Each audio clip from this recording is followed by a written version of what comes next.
This is Joe Carpenter. Today is March the 3rd, 2021, and I am interviewing Claudia Pink for the first time. This interview is taking place at the UTA Library in Arlington, Texas, and this interview is sponsored by the College of Liberal Arts and is part of the Maverick Veterans Voices Project. Welcome, and thank you for being here. Thank you for having me. We're so glad to have you. Where are you from originally, and what can you tell me about your growing up? I was born in DeKalb, Texas. It's in northeast Texas, close to Texarkana. And I grew up on a farm. I had with my two brothers and three sisters. It was 6 children and my parents. And my parents raised cucumbers and tomatoes for the market. And so we worked in the field picking those. And and did other farm work. And we had cows and pigs. And so grew up on the farm. So where did you go to high school? I went to DeKalb High School in DeKalb, Texas. Mm-hmm. Okay. Well, I started out at elementary Marvin Pines school, and then when they integrated, we went over to DeKalb High School. See, okay. And what year was that? That we went to DeKalb? Yeah, I'm not trying to put you on the spot. I graduated from DeKalb High School in 1972, but Okay. I guess I started over when they integrated about 1967. I see, okay. And were you involved in ROTC in high school? No, they didn't have that in my high school. Okay. And were any of your family members in the military? Yes, my daddy was in the Army during World War II, Mm-hmm. and then I have a brother that joined the Army about 2 years after he got out of high school. I see. Mm-hmm. So how did you become interested in the military? Oh, the recruiters came to the school one day and, was talking to us, and I decided I wanted to serve my country. Uh-huh. And so I wanted to join right out of high school, but my parents didn't want me to. Right. So I didn't. And you went to what was then East Texas State? Is Yeah. that right? For a period of time? Yeah. Out of high school, I went to East Texas State University in Commerce, Texas. I went there for 3 years, and then I moved to Dallas, and I worked for a year or two, and then I transferred to UTA. Mm-hmm. I transferred to UTA because it was close to Dallas, and I could drive over here every day. Because I was working full time. When I first started, I could come over here to night school. Right. And then after I got my financial aid, I started going full time and just working part time. Great. So the feedback I always get is it was close and it was cheap. So Yeah. does that fit? That fits. Yeah, because when I first started, I was driving back and forth Right. from Dallas over here. And then I moved to Arlington. And you participated in ROTC at UTA. Tell me a little bit about how you became involved in ROTC at UTA. Well, when I started going to school here and I saw the cadets on campus, I saw them rappelling down the side of the wall on campus, and I said, "Oh, that looks fun." And I thought about it. I said, I always wanted to be in the military, so I'm going to see about joining UTA, the Corps of Cadets. And so I did. And they let me join, so that's how I got in the Corps. So what was your major and why did you choose this particular major? I majored in business administration with a concentration in management. I chose it. Well, I started out in business education, but they didn't have that major here. So business administration was the closest to it. I see. So, and that's why I majored in business administration. Was there anyone on the faculty who influenced you? You know, it's been so long, I don't remember the professor's name, but I had a couple of good professors. And, yeah, I learned several things from them. What year did you graduate from UTA? August 1978, I graduated then. And you were commissioned at that time? No, because since I got in ROTC late, I had it one more year to go in ROTC, so I was commissioned in July 1979. I see. And what was your branch and specialty? Well, originally I was commissioned into the Signal Corps, but I couldn't go to the OBC, Officer Basic Course then, so I transferred over to the Ordnance Branch. I see. So when I went to Officer Basic Course, it was for the Ordnance Branch in Aberdeen Proving Grounds in Maryland. So it was 135 days on active duty. And what was that experience like for you, coming out of college and going into Army training?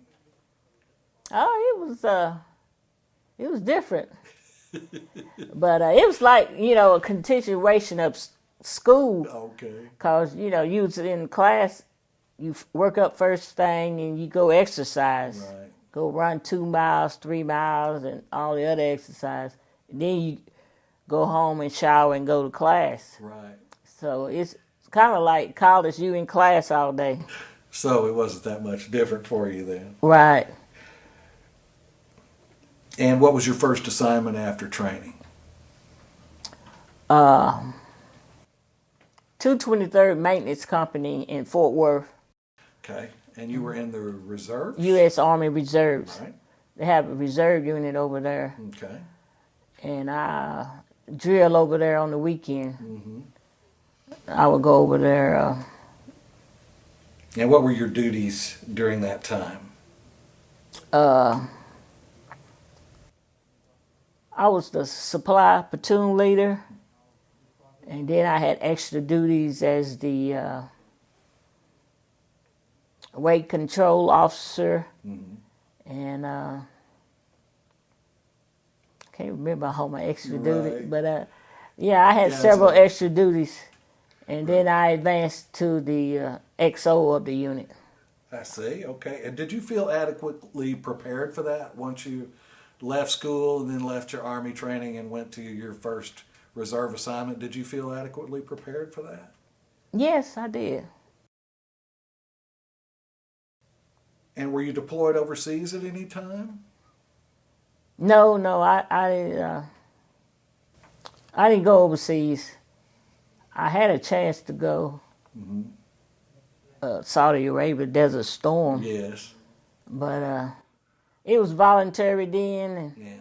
and my children didn't want me to go, so I decided not to go. Kind of regret that. I wish I had went, but I didn't go. Well, I went for a minute and it was hot. So It was hot. tell people I'm going to get my Purple Heart for my sunburn. That's what I tell them. That's about all I got. While you were in the military, did you was there anybody that you lost that was close to you? In the military? No, like I was, you know, we drilled for 2 weeks in the summertime on different Army bases. Like I went to Red River Army Depot, went to Sacramento Army Depot, but we didn't lose any soldiers while we was there. Great. Some of the soldiers,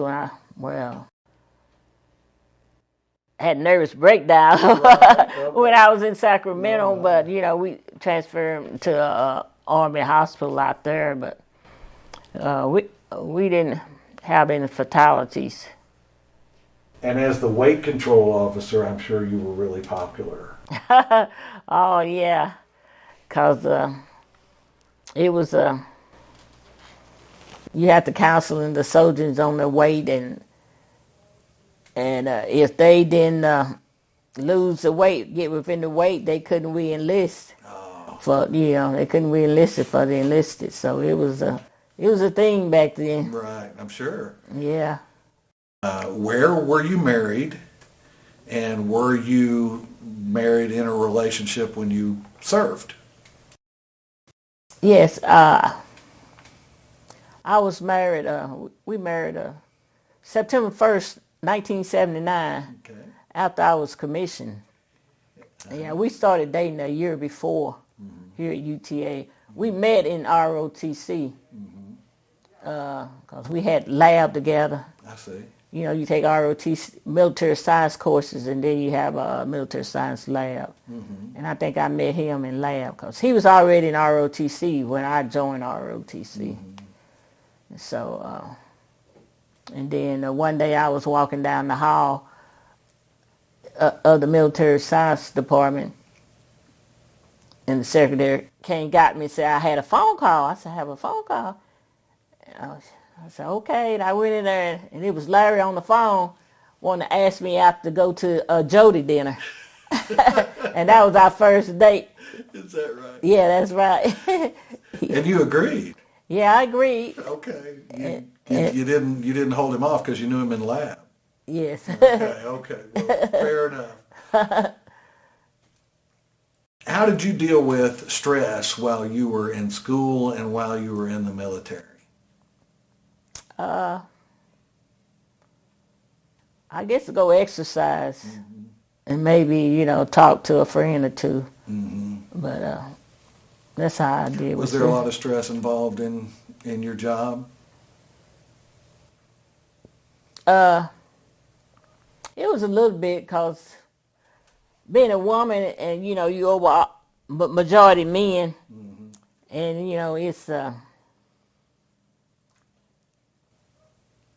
it's hard to communicate. Sure. Well, some men don't want to listen. I'll put it like that. I understand. So, and it's fine line. We got to be not too hard or too soft. Right. So, but, we worked it through. Good. I had some good sergeants under me. And how long did you serve? 14 years. Yeah. And what was your civilian job during this time? I worked for the United States Postal Service. And, well, I guess when my first job was Johnson & Johnson. And so I left there when I went to officer basic course. And then eventually I started working for the United States Postal Service. I see. And how long did you work for the Postal Service? 29 years. Oh, my. So you retired from the Postal Service then? Right. I retired from them. So you were probably more stressed out with the Postal Service than you were with your Army job, right? Right. A lot Yeah. of stress in the post office from what I understand. Yeah. It could be stressful. What was your rank when you left the service? I was a captain. Okay. And were you awarded any medals or citations during that time? I got a sharpshooter medal for shooting I think it was a .45 pistol. Yeah. And I shot that in M16. Right. So I got a sharpshooter award for that. Are there any specific experiences or people that you remember either at UTA or in your military career that come to mind? Other than your husband, obviously. Yeah, I remember a couple of, good sergeants that worked for me on there. I still keep in contact with them, and I talked to one right after Christmas, and he was saying when COVID, lighten up, maybe we'll get together Right. with some of the other guys Right. and, go to lunch, Yeah. Did you experience any discrimination while you were at UTA or while you were in the military? Well, I think I've experienced a little bit discrimination. Well, maybe more, but sexist because you're a woman in the military. I see. But it wasn't too bad, you know. But you know, you just have to learn how to deal with it. You don't feel like this hindered your career in any way? No, I don't feel like it hindered my career in the military because as long as you meet all the educational requirements, you got promoted in the military. Right. Okay. Yeah, it wasn't dependent on, you know, that much on evaluations. Mm-hmm. Is whether you met the educational requirements. I see. Mm-hmm. So is there anything that reminds you of your service? Any music or sounds or sights or smells, anything like that that reminds you of either your time at UTA or your time in the service? Well, you know, when you go out in the park, you know, we still have our farm, and it reminds me when we used to go out in the woods for training. Uh-huh. Yeah, that comes back to me, and how to read the terrain. Right. So, you know, I remember that. Do you impress your family and friends with your ability to read the terrain? Nah, well, they, I think they're a little bit impressed. Good. Yeah. Are you involved with any veterans organizations? No, not right now. I said I was going to get involved with the DAV, but I hadn't had the time right now. Right. But I'm going to maybe make time. But y'all are active with the Cadet Corps Alumni Council, is that correct? Yes. And y'all have been, or y'all are to be inducted into the UTA Hall of Honor. Tell me a little bit about that experience. How did you feel about that? How did you find out about it? Well, I was kind of surprised.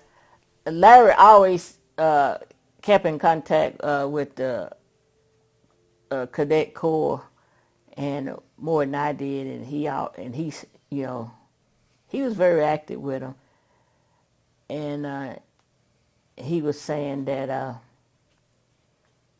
we got selected. Well, first he said they sent us the application and we filled out, and then and somebody has to nominate you, right? yeah, somebody nominated us. Do you know who nominated you? No, I don't know who nominated me. Oh, that's interesting. And y'all are the first couple to be Nominated. inducted into, well, even probably even nominated. Yeah. Yeah, So, yeah. So that's quite an outstanding achievement. Yeah, I wasn't expecting it, but it's a nice honor. Yes. Would you serve all over? If you could do it all over again, would you do it the way you did it?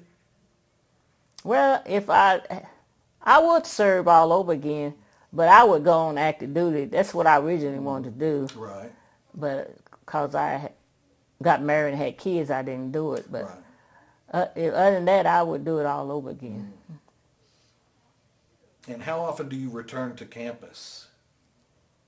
I used to come out here every now and then. Would take a continuing education course, but I hadn't been out here. I guess every time they have a function that I see that I want to come to, I'll come.